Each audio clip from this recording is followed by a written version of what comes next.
Retro game stores used to be the way to collect games back in the day. This is where you would go to trade in games you didn't want and slowly build your collection over time. But things have changed. Prices are higher, selections are smaller, and in a lot of places, video game stores just don't even exist anymore. So in this video, I'm searching to find the answer to a simple question. Are video game stores still a viable way to build a collection today? To find out, I'll be trading games in, checking local inventory, and traveling from store to store to see how many games I can collect that are on my wanted list, just to see how things have changed and what's really possible for video game collectors right now. Welcome to Memory Card.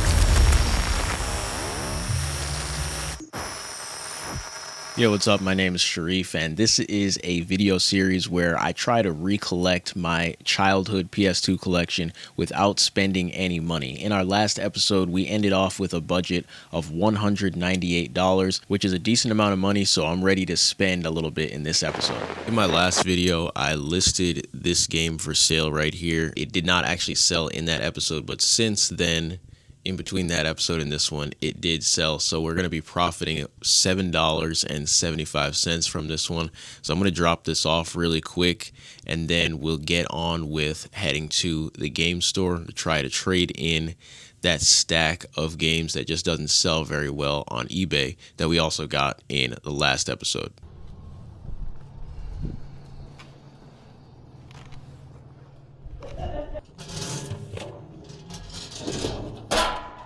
I used to live in this area a long time ago before I joined the military, but after I joined, I moved all over the place, and I have not actually lived here in over 10 years. And it looks like most of the game stores that I used to visit when I was younger are no longer in business. But one of the main places I used to go to seems like it's still open, so I'm gonna go check that place out right now. Okay, I just pulled up to the store now, and I've got my games that I want to trade in my trunk, but I'm going to go in with nothing at first just so I can see what they have in there to see if there's anything that I want to trade in these games for. Of course, I know if I do a trade-in, they'll give me cash for my trade, but I also want to pick games up while I'm in there because I'm choosing to only pick up video games from video game stores for this episode. Hey, how are you doing? I was just looking for PS2 games.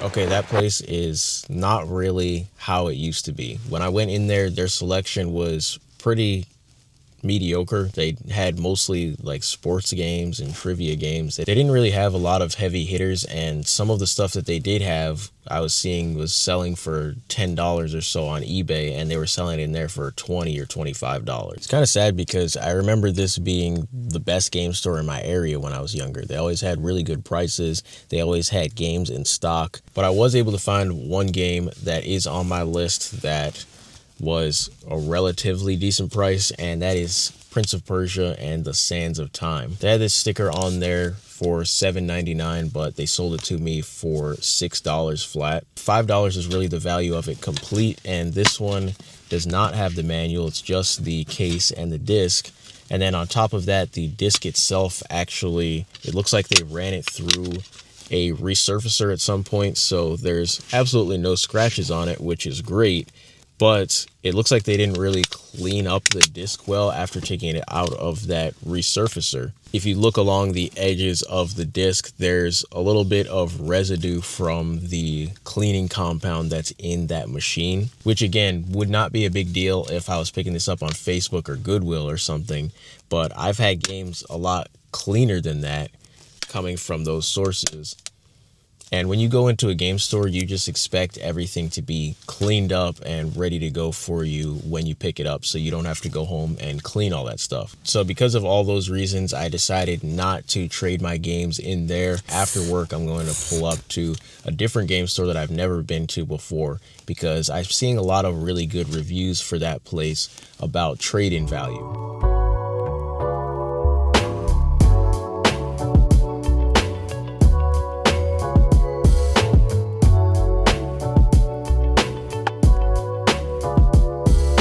Their selection definitely was not amazing, but their pricing was okay, and they had a few games that seemed like they'd be worth it, so I decided to go up to the counter and ask the workers about their trade-ins. For PS2 games? Yeah. I have a box of games in my car. I think you just bring it up front. Bring it up to him? Yeah. Okay, appreciate it. Right here?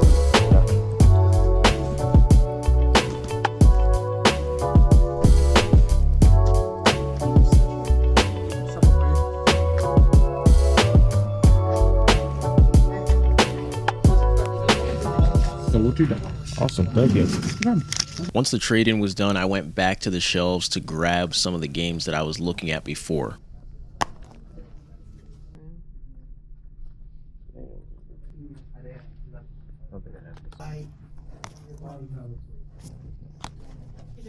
I wanted to pick up this Naruto game that was there, but unfortunately, they said that someone actually bought the game, just the disc, but they left the case on the shelf. I don't know exactly how that happens, but we were not able to pick that one up.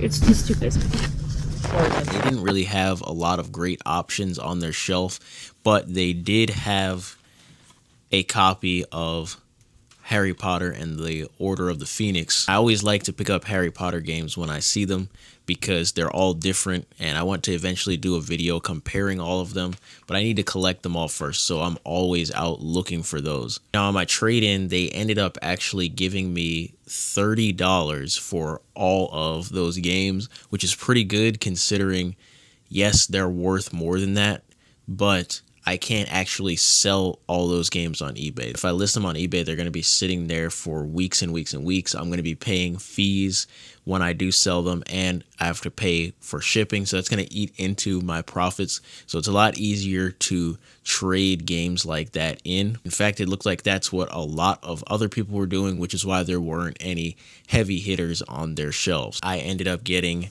this Harry Potter game for $7.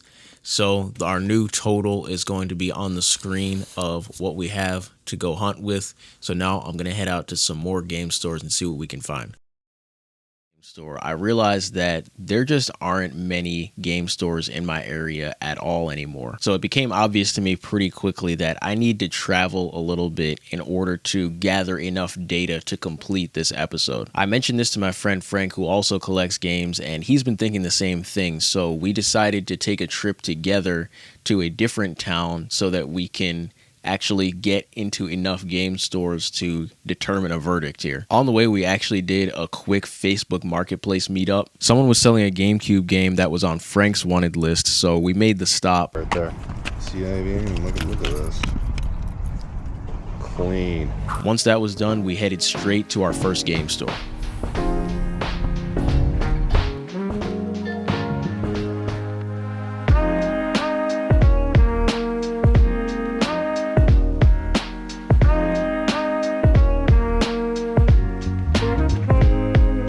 We walked into this one and I knew right away that this one put the first store I went to completely to shame. They had a massive selection, really good presentation, and pricing that actually made sense. Now on this trip, I am looking for any games that are on my wanted list, but there was one game in particular that I was specifically looking for, and that is Red Dead Revolver. If you've watched the previous episodes in this series, then you'll know that I'm a huge fan of the PS2 era Rockstar games, and this one is a Western, and I love Westerns as well, so it's another one of those games that doesn't make sense why I never played it. I honestly didn't even know that it existed. I've also never played Red Dead Redemption 1 or 2, and once I found out that the first game in the series is on the PS2, I decided that I wanted to play that one first, even though it has nothing to do with the other games. But I just like to play these types of series in the order that they release so I can see how the series evolves over time. Unfortunately, this store didn't have it, but the selection was great and they had a bunch of other games that I did want to pick up. And because this was the first store that we were visiting, we actually have to pass this store on the way back home.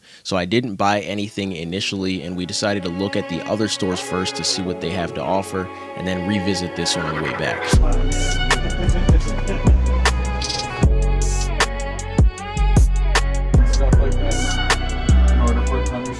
The next stop wasn't great. They had a few decent games mixed in there, but their prices were way too high. At one point, I noticed that they had Vice City Stories in there for $185. Now, that is a pretty rare game, but it sells a little bit closer to $100 on eBay right now. And you guys saw me in a previous episode pick up that game for 45 bucks. And that goes to show it is important to still take the risk messing around with people on Facebook Marketplace, because if you don't, then you're basically just left subject to whatever the prices are at your local game store, if you even have a game store. And then if you do, they probably don't have that game you're looking for either. So needless to say, we didn't pick anything up from there and kept it moving on to the next one. How about you?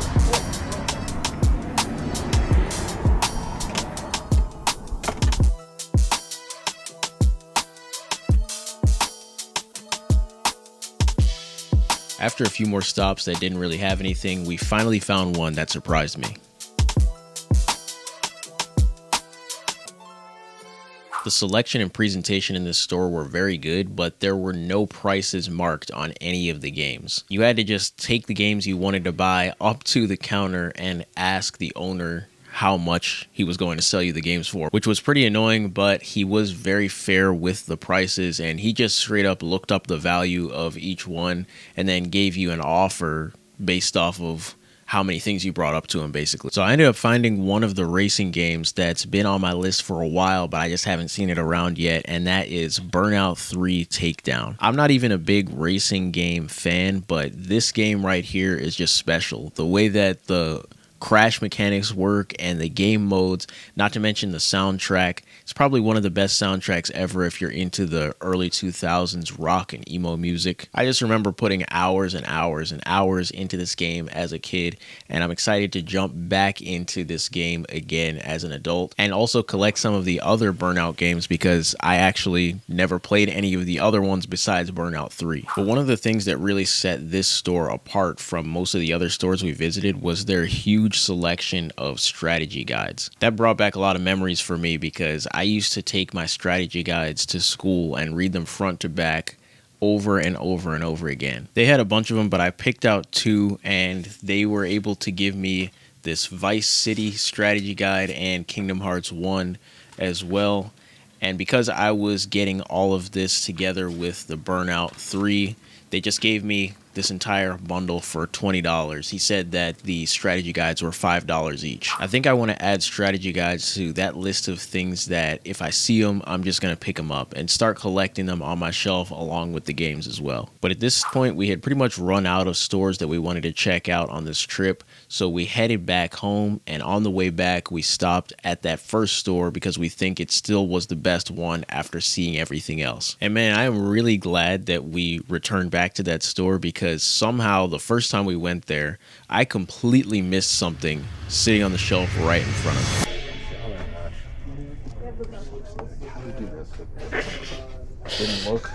Didn't look over here. Right in the R section, there was Red Dead Revolver. I have no idea how I missed it the first time, but it was there, so I had to pick it up, and they only had it listed for $15. The other two were looking really good, though. Okay, gotcha.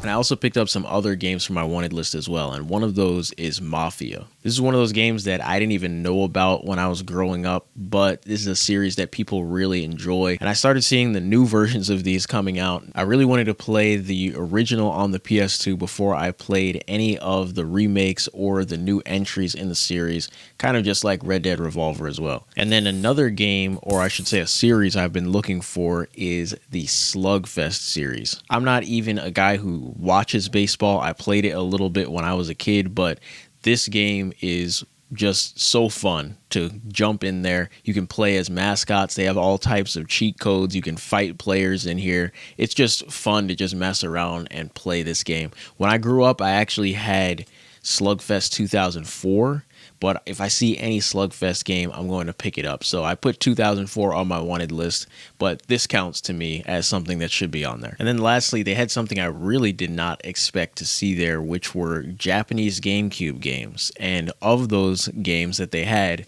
there were 3 Harry Potter games there. As you know from earlier in this video, if I see these, I'm going to pick them up, but I didn't expect to be picking them up from other countries as well. I didn't even know that in Japan, their GameCube games came in boxes like this, but these boxes are just really unique from anything that I have on my shelf, so I just had to pick these up. Even though these are not a part of the PS2 challenge, they're going in this budget as well. They ended up selling me these for $5 each, so $15 for the GameCube games, $30 for the PS2 games. So I ended up spending $45 total in that place, which is really not bad. I would definitely go back to this place when I have enough time to drive out there.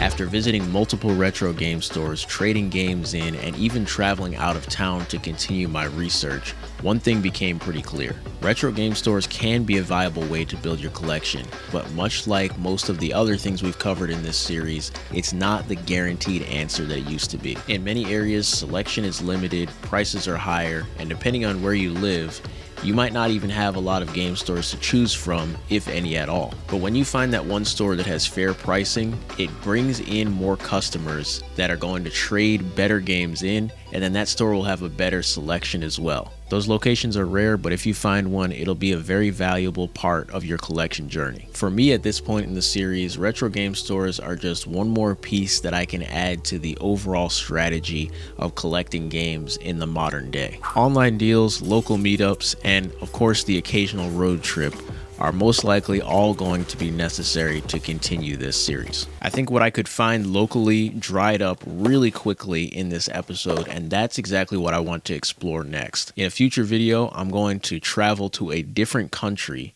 to see how game collecting there is different from my section of the United States. So if you're interested in seeing that, make sure you subscribe if you have not already. Thank you guys for watching this video all the way to the end.